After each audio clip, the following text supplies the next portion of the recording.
గాజులాట ఫలితం. రింకు టింకు అనే 2 పిల్లులు ఉన్నాయి.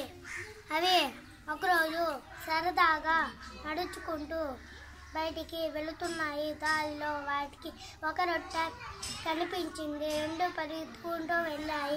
రొట్టెను నేను ముందుగా చూశాను, ఇది నాకే కావాలి అంది రింకు. కాదు కాదు, ఇది నేను ముందుగా చూశాను, ఇది నాకే కావాలి అంది టింకు.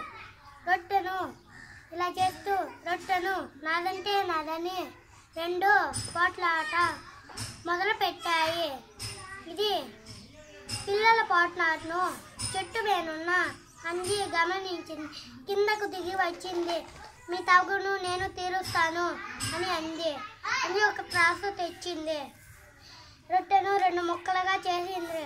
త్రాసులో అటు ఇటు వేసి తూచింది. ఇటువైపు కొంచెం ఎక్కువగా ఉంది.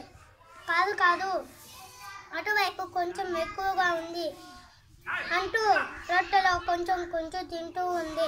ఇలా చేస్తూ మొత్తం రొట్టెను తినేసింది. గబగబా చెట్టు పైకి ఎక్కేసింది.